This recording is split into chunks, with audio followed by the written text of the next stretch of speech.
You are listening to the BlahCade podcast. I am your host, Chris Freebus, aka Shut Your Trap. Joining me as always from Australia, Jared Morgan. G'day, Chris. How are you? I am doing well.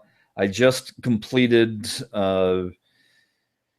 doing some pinball playing on Twitch for our Tournament of the Month. We'll get into that in a moment. But the thing I'm not doing well about is my goddamn printer. Yes. Yes. So I've got this Hewlett-Packard DeskJet, and I've had it for a couple of years, maybe 3 years total. Mm-hmm. And a year after I had it, it was finally time to change the ink cartridge out. So I did that. And when I did that, it no longer printed. It would print color, but it would not print the black ink.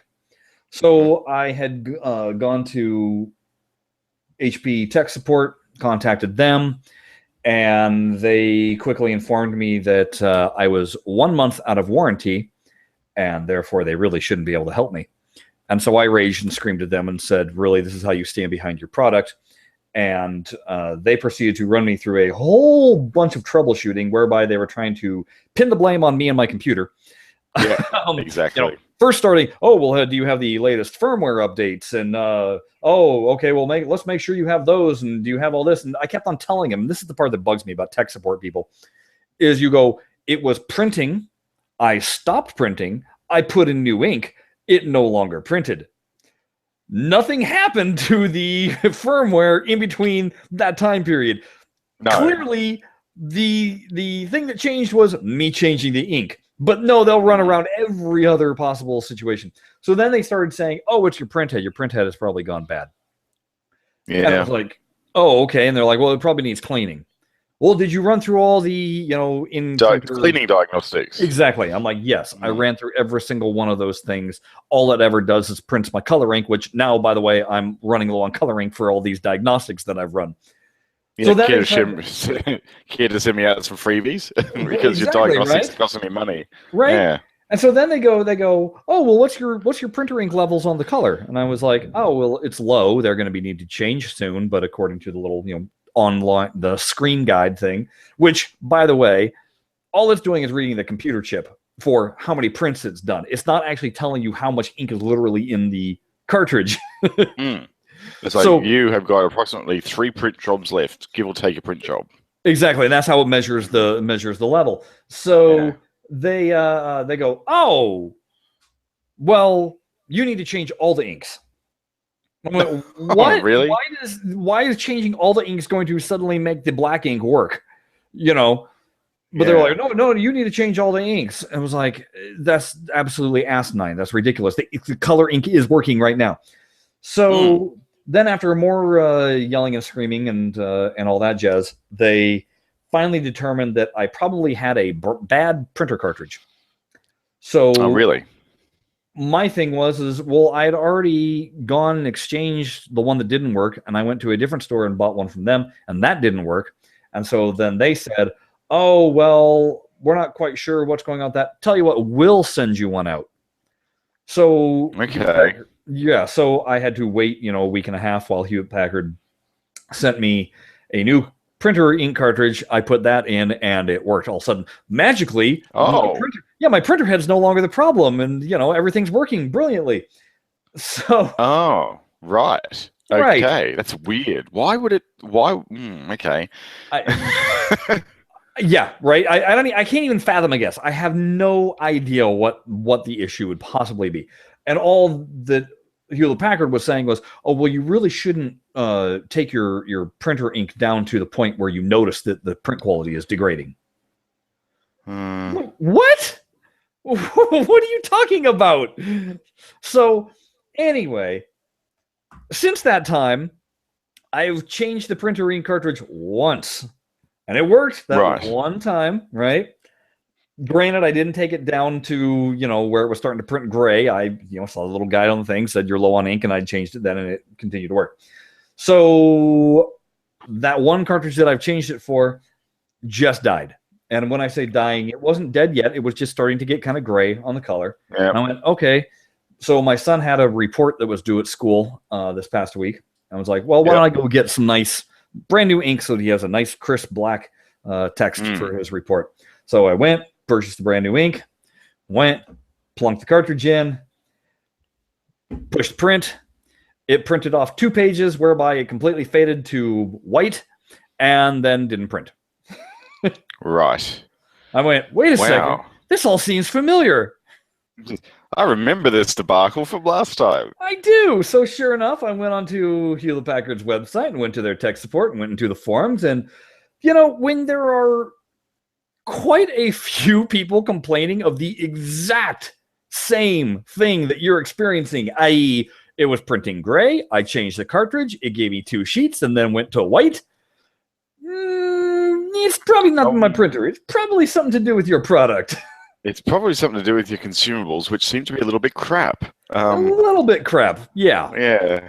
And of course, when you go to the tech support on their website, it's, oh, well, your printer's out of warranty. We can't help you. Great. And we can help you if you call this phone number, but we'll charge you to talk to our techs. You know what's going to be cheaper? Taking the printer, going, put it in the bin, and going and getting a Canon, because Canon are much better. I'm going to either go with a Canon or I'm going to go with an Epson. I'm not going to go with a Hewlett-Packard. Go with a Canon. We have never not got a Canon printer ever since we started buying printers, and they are great. We did have a print head issue on one of the models, and it was just like, it was actually cheaper to buy a new printer than a print head, so we went, whatever. We probably need a new one anyhow. We got one of these cool multifunction ones with scanners and everything on it, and like a actual like document feed and everything like that. So it's really good. It hasn't missed a beat. That was a sad thing. We had a Hewlett-Packard printer prior to this one that we currently have. The only reason why I'd gotten rid of that one was when I upgraded to Windows 8. Yeah, when I'd upgraded to Windows 8, I'd previously been on XP, and that particular printer had no drivers for Windows 8. So that was why I had to buy a new printer. We had not had a single issue with that other printer, which was like a Hewlett-Packard. It worked like a beast, and we had it for years and years and years. Never had an issue. And then we buy this pile of crap. And it's like, right, never again. Hewlett-Packard, you're dead to me. Yes, pretty much. It's like, and they wouldn't have been dead to me if their customer service had been, nice, instead of blaming me and everything rather than blaming their crap product that is amply available via the forums of how crap it actually is. See, that would have worked. That would have worked back in the early 90s when there wasn't really great internet around. Right. And people didn't have the knowledge that other people had. It's like, oh, well, yeah, it must be my fault. Like, I don't know. They're the manufacturer. They must know what they're talking about. But now it's like, no. When you do a Google search and you literally are typing, okay, DeskJet 3520 will not, and then it fills in the rest, print black ink.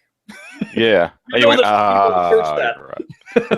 Yeah. There's a few index results in Google for that one. Just a few, And then when there's about, you can go through maybe 4 pages of Google and just see, tag after tag after tag on it. Yeah. Yeah. This is not isolated just to me. So, no. Yeah. So, yeah, I guess I now have to go buy a new printer. Yay. A new Canon. Make sure you get one with like Google Cloud Print or something like that. I know you're an iOS shop over there, but the Cloud Print thing is really cool. I think you can use it with Apple as well, and it allows you to print everything wirelessly. That's what mine is currently. Yours is a Cloud Print one, yeah. Yeah. The Cloud printer has got a scanner and copying, and the only thing it doesn't have is a fax machine because it's not 1998. Who needs it except for, how often I still get requested, oh, can you fax that over? It's like, what? Yeah. Yep, I know. I was going to say, America it's got some very archaic technology that you guys rely on over there. It's amazing. You're like, business. I can't use email. You're like, I'm doing this all from my phone right now. I can easily take a picture, send it to you, be done with it, or send you the email file. No, we need a fax. It's like, So I'm gonna have to go to the post office or to Right. like somewhere that actually has a fax machine I can pay for Yep. and I send this. literally had to do that. Yeah, it's ridiculous. Yeah, crazy business, man. Crazy. Hey, Crazy. you have now had a chance to play Alien versus Pinball. Am I correct? Oh yes, I have. Yeah, You I do. have. It was insta buy as soon as I got the push notification on Android the other day. So after I gave the glowing review of the game last week, do you concur? Do you think I'm full of crap, or are you on the fence? Well, as far as loving the game, I'm absolutely concur with you. Like all the games that they have are great. Um, I think for me, my least favorite table is Isolation. Okay. I don't know why that is, but I'm still trying to work it out. I think I need to play it more to understand why. I think it just doesn't have the same sort of flow as the Aliens versus Predator or Alien table. I No, it's not love a flow table. It's definitely a catch and shoot no, table. yeah, I think that's probably why I'm a little bit sort of cold on it. But um, what I do like is the linear mode progression on Aliens. I think that should just be a hard setting, not to actually have it choosable. It should just be yes, you're playing in movie order, and that's how you're playing it because it's great. Like the good thing is by doing that is you get much better at the modes like the video mode, the video drive video mode sort of thing Mhm. at the beginning with the APC. I can do that easily now. Um, and as you move up more and you do the turrets and all that sort of stuff, that's actually getting easier and easier every time through. So you actually get better by actually getting better in the game, strangely enough. And I think that's a really good mechanic to use. Like, what other games have done that in a pinball world? I guess like some of the earlier Solid States sort of had that type of progression as well, where you had to do things sometimes in a linear fashion. And I think with the different modes that you have in real pinball now, where you can just activate, you can actually usually change what mode is selected by either using a cabinet button or like maybe the pop bumpers might change which mode is selected or something like that. I think if it's telling a story, and we both know that Zen tables are designed to tell a story, I think it needs to be linear. And I think they made a good decision, giving you like a conscious decision to make at the beginning of the table for that. Interestingly enough, the new Ghostbusters table is going to be linear with its modes, and that was one of the things that a lot of people were like, "Ew," and that's just going to get repetitive. So I think what's nice about this is that it gives you the choice. You can choose to go linearly, or you can choose to jump around. And I think that's a really good compromise. I think it will only get tedious for Ghostbusters. There could be some justification with that because, like, it's going to be set up for a lot of people in the arcade who can't afford to buy one, and of course, arcade owners want to get their playtime as low as possible. So they're going to be setting everything hard, and that means that getting to see all the modes, like you were saying last time, is really going to be difficult. So that will be the disadvantage there, I think. But yeah, in a digital world, I guess with Zen, you can just play it over and over and over again, so it doesn't really matter. And potentially when Ghostbusters eventually makes it into the digital landscape, the Stern Ghostbusters, that may not really be a problem. I mean, we're going to have to wait a while for that, I think. But, we'll have to see what happens with that regard, I think. True. So, all right. So you like the linear mode of the Alien table. What did you think? And I liked for Aliens versus Predator. I agree with you. The voice acting is a little bit amateurish. A little bit. Yeah, it's terrible. It's terrible. It's actually, I made the remark on, I think it was like a hangout with you during the week. It was sort of like they were football commentating the match between Aliens versus Predator.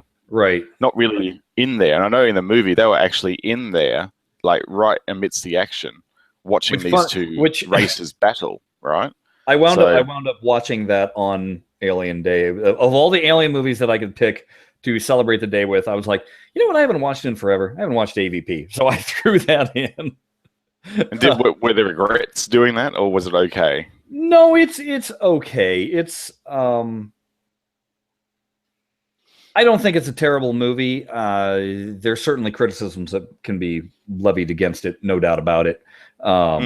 But the main crime that they commit in that is the gestation time between facehugger to full-blown or from facehugger to chestburster to full-grown alien. It takes place in like 20 minutes. I mean, it's ridiculously fast. Ridiculously fast. And it wouldn't have been all that difficult because while it's happening, they're lost in the maze of the pyramid. They very easily could have made it where they wind up having to camp for a day in the pyramid, and being separated. And that would have been enough time for me to go, okay, I guess that's long enough for the chestburster to gestate. Because that's plausible. Because in the movie, in Alien, that thing was latched onto oh god, now I'm forgetting his name. John Hurt. I forget what his character's name was. Anyway, it was latched onto his face for at least a day. I mean, it was latched on long enough that they had to bring him back to the ship, put him in med bay, did some studies on the thing. I mean, that thing was latched on, whereas in the movie, the facehugger literally, it attaches, and within 10 minutes, it has unattached, and probably 5 minutes after that is bursting out. Oh, right. Yeah. That's seriously advanced gestation for sure. Yeah, so that's the main complaint with that movie that I have, that it just doesn't work story-wise. But it did make me... It's seriously...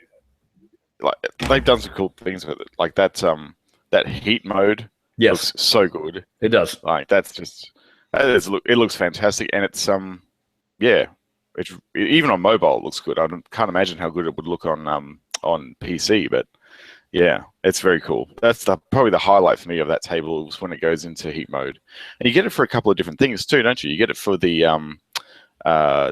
saber mode. Is it sabers where it actually has like the wrist? Yes. The wrist things. Yeah, that's where you're hitting the lane 4 times or something like that will activate that. And then there's the actual mode, one of the selectable modes that it also goes into heat vision, I believe. Yeah. And I think that's where they go into berserk mode, and he's just like, they call it berserk mode, and you just got to shoot all the things. I like to shoot all the things. That's my type of mode. What about isolation? Like, I have a lot of trouble making the shots in that game for some reason. Like, they're tough. I have a lot of trouble. Yeah, they have a lot of trouble making the not the filing cabinet, but the locker to hide from the alien. I just when I'm under pressure, I just can't do it. And there's the sick bay or the med bay. Yeah, med bay. Well, no, I think they do call it sick bay. They call it sick bay ramp. That's a devilish ramp to try and get. Yes. It's a hard shot. So yeah, that one's really for when you're feeling really dialed in with Zen games. You can go and hit that. But the other two are quite good as far as play wise goes. I think Alien certainly wins for its integration with the theme, though. Like, it's got all the quotes in the movie, and it's just so deeply integrated with the movie. It's basically like playing through it in real life. It's fantastic. They've really captured it there. So I think it's a great job. If they just had gotten, been able to use James Horner's music, that would have put it completely over the top. Yeah. But I do think that they did a pretty good job with the music. I didn't notice any issues. I didn't notice any issues with that music. It was perfectly, for me, it fit the game perfectly. I hadn't actually watched Aliens for a long time, so I don't remember the theme music as such, but it sounds like it opens with the theme music, like when you're doing the launch. Nope, everything. It's still different. So you could have fooled me. It sounds pretty accurate to me. So yeah, they've done a good job, and you're right. The keeping everything downplayed and really quite sort of atmospheric while you're playing the game is a great move. I also love that in a lot of those games, all the sound effects, like when you hit something, are just computer bleeps and bloops. Yes. And I like it when you're trying to complete the rollover lanes for the in lanes, that if you mess it up, I think this is in the Aliens versus Predator table, but if you mess it up, it actually unlights the lane. It does it on all the tables. I like it. That's devilish to me. It's mean. It's great. But there's been times when I've had 3 of the 4 lanes lit, And then within the span of about 20 seconds, unlit all the lanes. And I'm like, oh! Yeah, I know. I think it would have been easier if they actually had the left flipper controlling the left bank of lanes and the right flipper controlling the right bank of lanes, so it only oscillated 3 times. That would have been a little bit more easier to get. But yeah, I've unlit lanes so many times I can't even count it. But I would like that element because it adds an extra bit of strategy to something that normally has 0 strategy to it, which is rollover lanes. Well, on top of that, the rollover lanes are being used for your ball save, or not the ball save, the kickbacks. That's right. So obviously, if you made them too easy, then you'd be constantly having kickbacks and never have to worry about your left and right out lane. So it does make sense for them to unlight and make that more of a challenge to get. Yeah, I think that's good. I like it. I'm very much in favor of it. Certainly not if it was in the arcade. I'd hate their guts for it. But because it's actually not in the arcade and you're playing this over and over again, that extra longevity is a great inclusion to the title, I think. Now, the good news that Zen also presented is that they've got some tables on sale. Yeah, they do too, don't they? Yeah, in honor of May 4th, for May the 4th be with you, they've put all their Star Wars tables on sale. I think one of the packs was like 75% off. The rest of them are all 50% off. And then the Force Awakens might have the First Order pack. That one's, I believe, 30% off. So if you have not picked up those, now is a heck of a good time to scoop those up. You won't be disappointed if you haven't got any of those Star Wars tables. Like, go and get them. They all play really nicely. They've got the new physics in them, so they got the stronger coils and everything in them. That like all the slingshots and pop bumpers are actually lively, and they play really well. Yeah, they're quite enjoyable. And then because Captain America: Civil War is coming out on this Friday, they've also announced putting Civil War on sale. I didn't see how much that was on sale for, but anyway, discounts are abounding. I could never understand that game because I've never really been introduced to the Civil War canon at all. So, or the comics. So it was sort of like, okay, there's a big explosion thing, and now they're fighting and stuff. So I should probably watch the movie and see what the heck they're talking about. But I just wonder if Zen would ever do like a content update for something like Civil War based on the movie. Like, would they actually do a re-theme or something like that based on the movie direction with the series? Like, if they've, I know that the movie's probably trying to like emulate the written stuff that they've got already, but I just wonder if they would actually tweak it slightly upon release. Yeah, I don't know, because my understanding, me not being a comic book reader, but being a pop culture person, so I tend to, somewhat have my ear to what's going on, but I don't know definitively. My understanding is that the Civil War comic has just a buttload of other characters floating around in it. More than, think about this, with the movie, Sony is the one that has the rights to Spider-Man. Disney does not.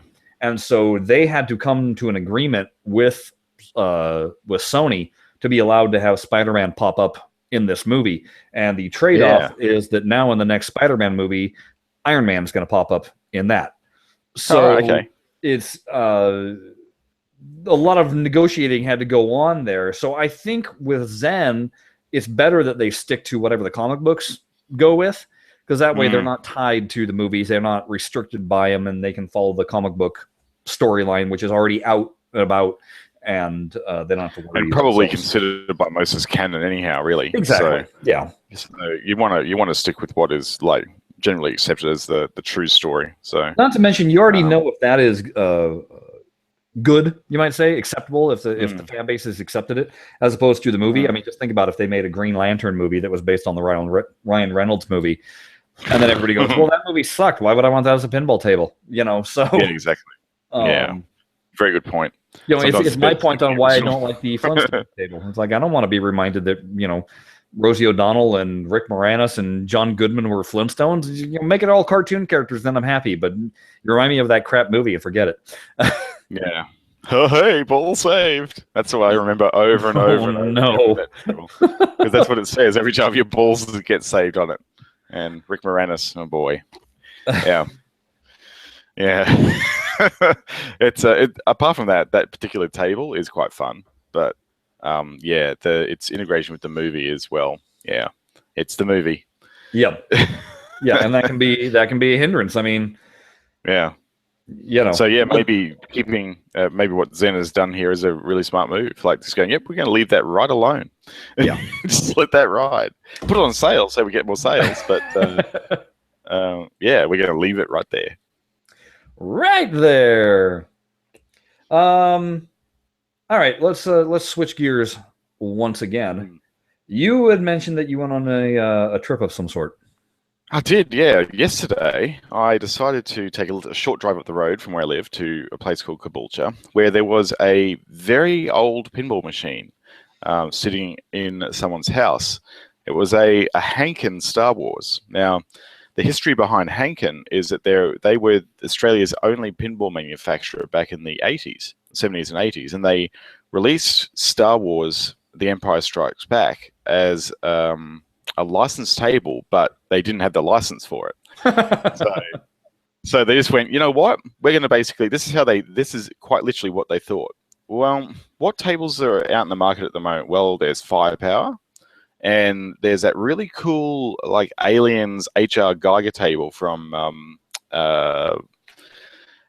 Oh, sorry. Belly. I mean, Space Invaders. Not an Alien. Right. Well, they seem to be really popular, right? So let's nick those playfield designs. We'll put all the Firepower stuff up the top, and we'll put the 4 flippers from Aliens down the bottom, and we'll just put some nice Star Wars theme. We'll put some like kick-out holes and Dagobah and stuff like that in there. And hey, we got ourselves a table. You beaut. Let's release it.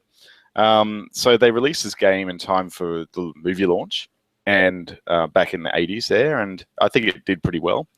But they're pretty rare tables now. You don't see a lot of them around because the biggest problem with them is that all the main boards and controllers in them are just no longer available, or at least readily available. So this one I was told about, and I was asked by one of my colleagues who I work with. This is the thing, right? Like pinball, there's only a couple of degrees of separation between pinball and people, because the guy I was working with at Ladbrokes, he was a DevOps guy, but he knew this guy who had this table, and he goes, "Oh, so you know about pinball machines?" I said, "Yeah," because they see me wearing one of my mini pinball shirts. Yeah. Jared informed me. He sends me this link to a whole bunch of T-shirts that are pinball related, and then he goes, "Yeah, my finger, I kind of slipped, and I wound up buying a whole bunch of them." I'm like, "Yeah, your finger just accidentally pushed the button to buy. Sure, okay." And there wasn't about 5 of the mornings after that of going, "You sure you want to make this purchase?" Yeah. Yes, it wasn't a hard decision. This is if you haven't actually seen Twitter yet, it's doubledangerpinball.com. They have some really cool shirts. Not your usual sort of pinball shirts, and they have a whole lot of other stuff too, which is cool. Some of which I've actually got on my laptop here as stickers. They got flipper stickers, so I put those on my laptop. Very cool. I think the favorite shirt that Jared got was, and you'll have to. World's okayest pinball. Yeah, that's the one. World's okayest pinball player. I like that. Yep. It's exactly me to a T, really. Yeah, that's why I had to get that one, because it's just perfect. I'll wear that along to my tournament and put everyone to a false sense of security, and then I'll absolutely cane them when I play my games. Well, I've worn my T-shirt that says "Education is important, but pinball is importanter." Yeah, that's even bitterer. I've worn that one to before. So anyhow, I went out and checked this one out, and it was a big bag. The circuit boards, I don't think would be salvageable. They were stored in a wet environment, and on the back of the circuit boards, you know how on most circuit boards there's like this green sort of film over them? Yeah. Well, that was bubbling on all the tracks. Now, that usually means that there's been water damage in the tracks, and that's probably not going to be a good idea to turn them on. And there are other problems with it too. Like you could see the general sort of areas where the resistors were running hot and they were scorching the boards, but that's pretty common. And there were like, big rust holes around some of the MOSFETs. MOSFETs are the things that control and sort of switch the power between the flippers. So they're kind of important, and there was a lot of rust, and a lot of the holes probably weren't viable, like the through and through holes where you put the components in. So even if you replace the circuitry, it probably wouldn't be really that good to run it on over a long period. So what the guy where our work is going to do, he's going to use he's going to adapt a system that Ben Heck used for his tiny pinball machine that he made through his Maker network. And essentially it's using the normal sort of pinball controller parts that you would normally use, like resistors, transistors, all that sort of circuitry stuff, but it's putting it into a different form and making it so you can just like run it with stuff like essentially like the Raspberry Pi and stuff like that as a controller, which for those early solid state machines is more than adequate as a processor, because you don't need anything more than that.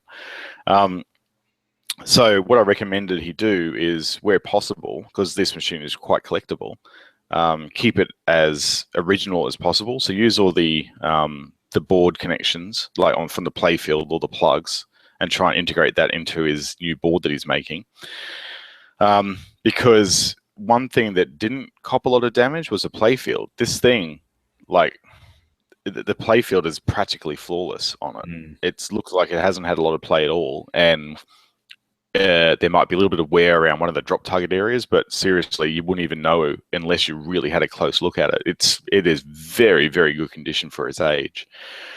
So I said, basically, if you wanted to take a different approach and you wanted to part this machine out, you would get a mega load of money for that playfield, because it is in exceptional condition and very, very hard to get these days. And depending on the way that Henkin separated their boards, is there were 4 boards in the back box and more of the power-related stuff in the lower cabinet.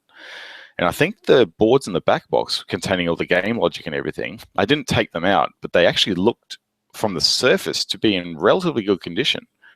And that was interesting as well, because the back box took a little bit of water damage as well. Like you could see when you opened up the back box, the light board that's inside that holds all the little lights for the illumination for the back box, that was all swollen. Like it was chipboard, and it was all swollen with water damage. So it's had some water in there, but pinballs being pinballs, they're pretty waterproof if you have them done up relatively well. And this one, I reckon some of those boards, which are as rare as hen's teeth, those processor boards, could be viable still. So he may be able to sell some of those and get some money so he can do the repairs and the other stuff. Like a lot of the metal stuff on the playfield was rusted, but you can clean that up with rust dissolver and a good wire brush. Just give that a good rasping and get a lot of that rust off, and you can sort of salvage a lot of that stuff. I reckon he's got something that would probably flip if he spent enough time on it, getting the rust out of it. And it's pretty exciting to see, because you don't see them very often at all around. No. One thing that I found as part of this investigation is there's Mike from HomePin, the guy who's doing the Thunderbirds pin. And he set up a factory in China. Well, he's on Aussie Arcade, which is, as I was saying last week, a little bit like Pinside, but for Aussies. And I knew that he was on there. I was following a couple of his Hankin threads, and I just decided, look, I'll just send him a message, because about 2 years ago, he did a short run of some of the driver boards and stuff for Hankin, since that he has a license to reproduce Hankin stuff. Okay. And I thought, well, it's no real harm asking him. So I sent him an email and said, are you considering doing a new run of these boards? And he goes, well, frustrating thing is I've got all the board components back in Kuranda, which is a sort of an area in North Queensland. But I really have an opportunity to get back to Australia, being my operations in China now. So I can't really get my hands on them. And I said, and listening to the Pinhead Pinball podcast, where they were describing just how hard it is to get stuff into China, I said, and it's probably going to be almost impossible to get them into the country because of China's crazy import rules. He goes, well, I could, get them sent to my Hong Kong office and then like physically carry them over the border, which is what you can do to get around the problem. But he says, like, I was getting only about 2 orders a year for them, so it's not really at the moment worth my while. But he said, and also I'm struggling to get Thunderbirds like produced because it's way behind schedule at the moment. So it's pretty much Thunderbirds or nothing at the moment. So yeah, I totally get that, mate. Like, you got to get the pinball out, otherwise people are going to kill you. But he said, look, I'm not ruling it out though. Like, after Thunderbirds goes out, I'll have a little bit of extra time to look back at some of these things that are hanging around, and it's more than likely that I will get a chance to actually do some more drivable boards up. Which is why I've advised the guy not to just cut the plugs and hardwire anything, because it may be possible that he can actually go and get brand new boards for this thing and get it back to working condition again as it originally was. And that would be pretty awesome. So there was a really interesting little trip yesterday. Like, I was quite literally salivating over the playfield, because like to see a playfield in that condition is really, really rare. The only thing that was really wrong with it was some of the plastics were slightly chipped, but not to the point where they were cracked all the way through, just a little bit chipped on the edges. Yeah. And some of the inserts were a little bit sunken, which you can easily correct with a heat gun and just like loosening up the glue. So like, that's really all that would need to be done to the playfield to get it back to normal again. Like, it was really good condition. So yeah, the guy's on to a winner there. Silence. Yeah, silence. Yeah. Sorry, after I just unloaded. I realized your tale was over, and I was like, "Oh, what's our next thing we're going to talk about?" Oh yeah, I know what we're talking about, but I don't have a good segue, so silence. So silence is a segue. Yeah. Remind me to drop something into there, like a little bit of music or something like that. We today being Saturday, the day that we're recording this, it's April 30th.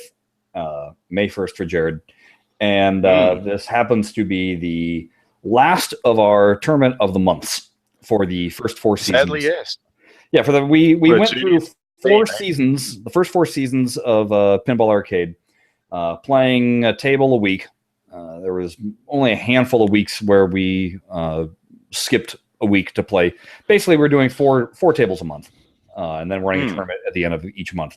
So here we are at the end of that. 61 tables wound up being truly 60. 61st one was a Black Knight, which was unplayable in tournament. It's just plain unplayable. It's just not.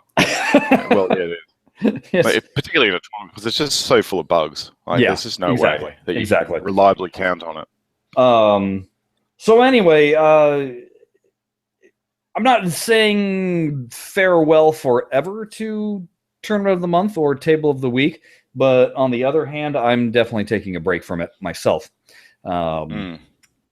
We have thrown out the invitation to others if they would like to do anything regarding Table of the Week or Tournament of the Month, that they're free to do so. I will help promote it on the Pinball Arcade Fans website, and stick either threads, make it post on top. I'll do links via Twitter.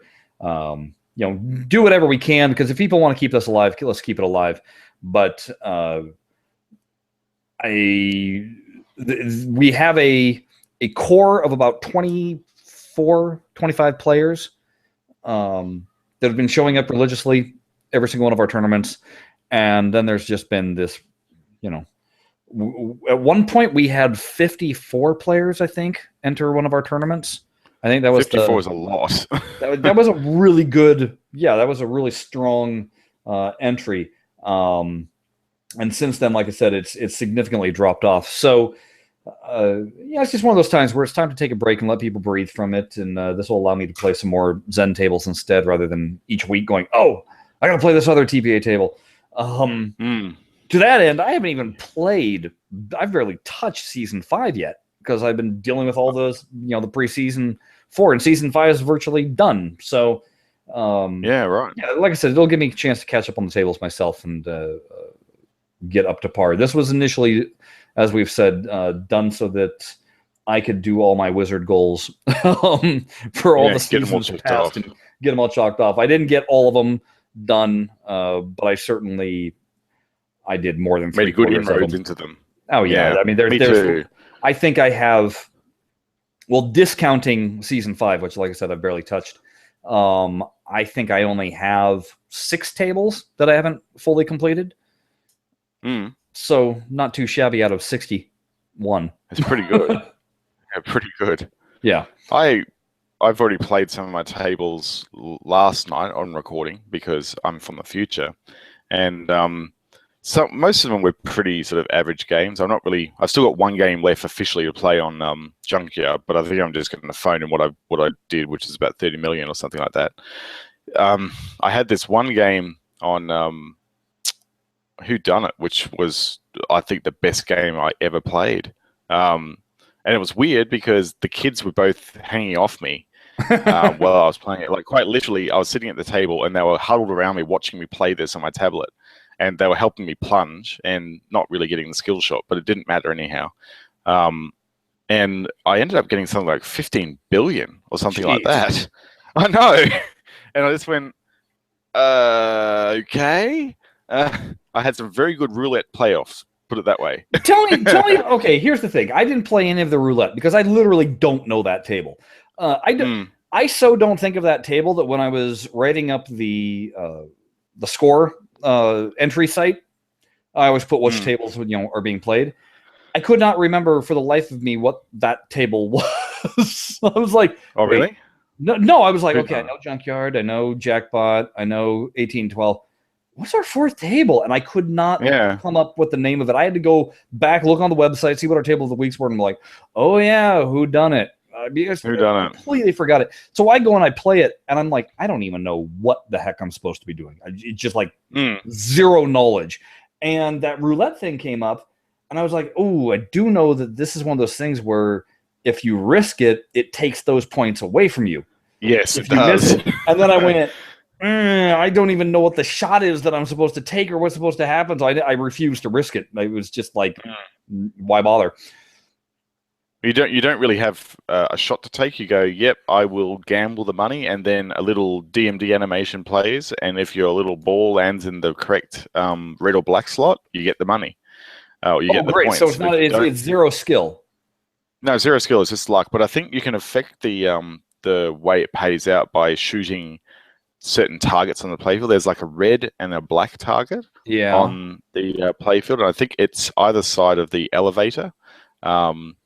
So if you shoot one of those targets, I think it will kind of lock in what one is actually going to be awarded. So if you shoot the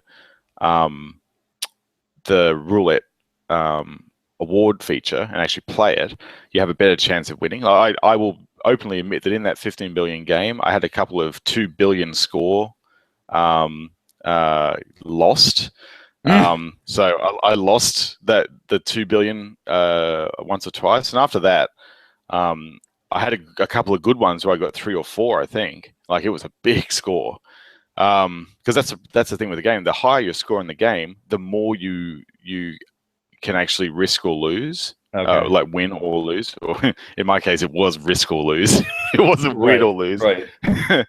But I just went, I'm high enough now that I don't really care. I'm just going to risk it anyhow. And I managed to pay off. It was like a 3 billion score or something like that. I went, okay, I'll take it. So, yeah, it's one way of playing that game. Of course, the other way is just like getting really good jackpots and multi-balls, because there's a number of different multi-balls in that game you can play throughout the course of it, which is quite good. And high scoring rounds like Penthouse Party is a really high scoring round, where all you basically do is shoot the elevator over and over and over again, and each time you get a lane in the elevator exit, it gives you about 150 million each shot. So you can get a heap of points doing that. So that was the highlight of this very final tournament of the month for me. But the rest were average games. I think I got something like 30 million on 1812.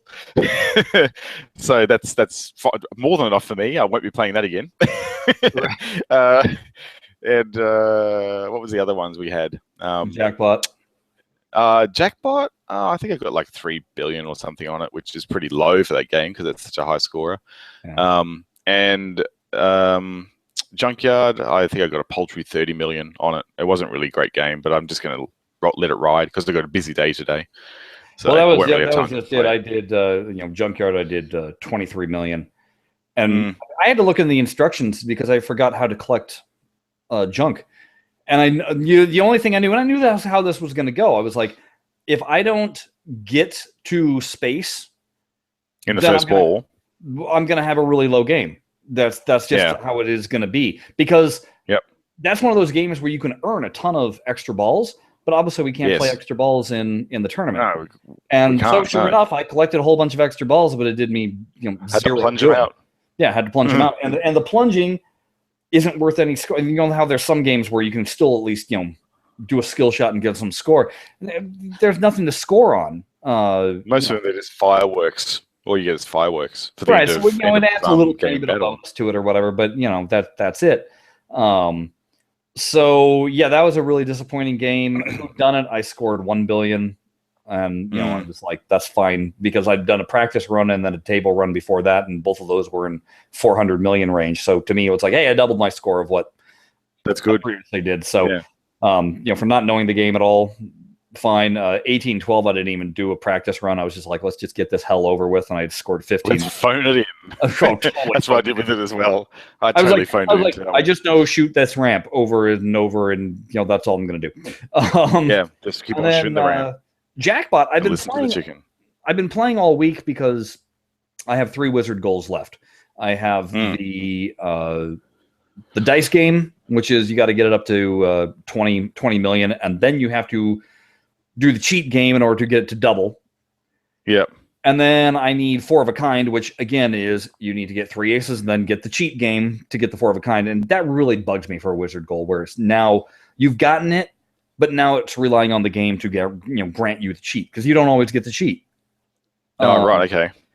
And then the final one is to get the Mega Visor, hit that 25 times, and so collect the 15 jackpots, and then you got to hit the visor 25 times, and that activates that wizard goal.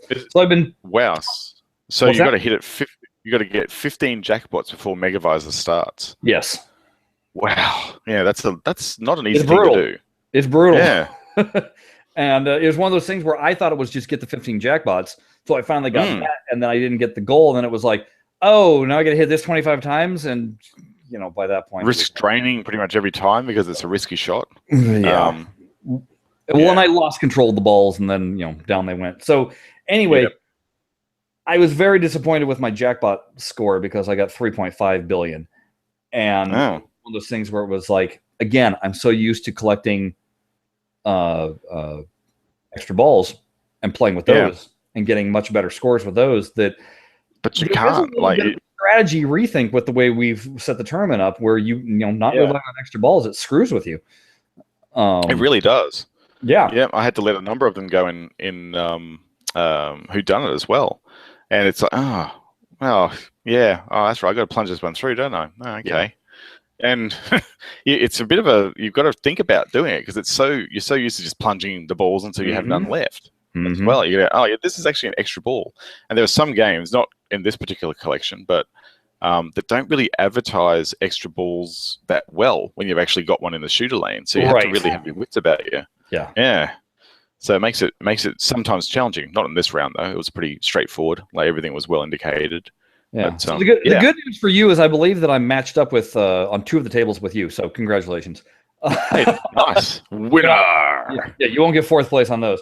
What I do need to do though is actually post my scores, because I haven't done that yet. So I should probably go and do that after we finish here. There you go. You should go post those scores. And I do want to my sincerest thanks to everybody for actually playing in these tournaments. It has been fun to do them. I've certainly gotten to know the community that has been playing a lot better. And it has been really good for that perspective. Yeah, it has been, and that's been a lot of fun. And who knows? Maybe in a couple of months we'll officially start up some more table of the month kind of things. But right now, I think the enthusiasm has waned a bit. And who knows? Maybe those people that like we have a guy by the name of Snorzel, or that's the screen name. He's going to be hosting one in May, and it'll be a different set of rules and a different way of playing, and maybe that'll catch everybody's fancy for reinvigorate how people want to play. But in the meantime, we are going to be on a break from that. So, yeah, we'll still be doing a podcast though, so you'll still have to listen to us.